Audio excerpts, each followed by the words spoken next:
Մեթյու Հենրի, ամենօրյա ընթերցանություն, օր մայիսի 21։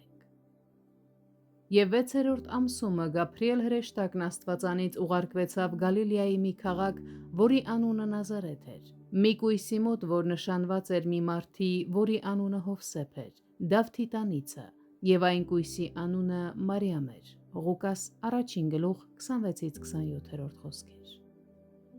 Այստեղ մենք կարդում ենք մեր Տիրոջ մայր Մարիամի պատմությունը։ Նա թագավորական ընտանիքի դուստր էր, Դավթի անմիջական ժառանգոտ, եւ թե նա, թե նրա բոլոր ընկերները գիտեին դա, քանի որ նա կրում էր Դավթի տան Տիտղոսն ու կոչումը, չնայած նա աղքատ էր եւ ցածր ծագում ուներ։ Չնայած մենք չպետք է աղոթենք նրան, մենք պետք է գովաբանենք Աստծուն նրա համար։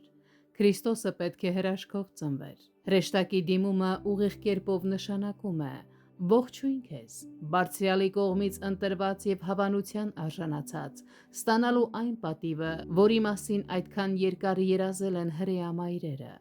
Այս հրաշալի ողջունն ու հայտնությունը շփոթեցրին Մարիամին։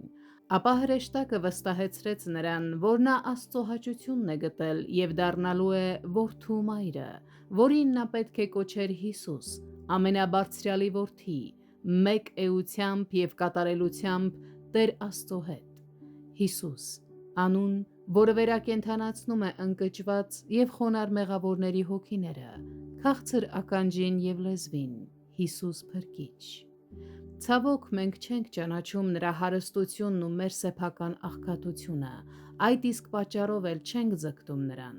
Քանզի չենք հասկանում, որ կորած ենք եւ կործանվում ենք, այդ իսկ պատճառով էլ Փրկիչ բառը մեզ համար քիչ քաղցրություն ունի։ Եթե մենք գիտակցեինք մեզ վրա ընկած մեղքի հսկայական ծանրության եւ դրա համար մեզ վրա կուտակված զայրույթի ահռելիությունը, որը պատրաստվում է թափվել մեզ վրա,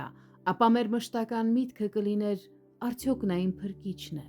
եւ որպեսզի գտնեինք նրան որպես մեր անձնական Փրկիչ,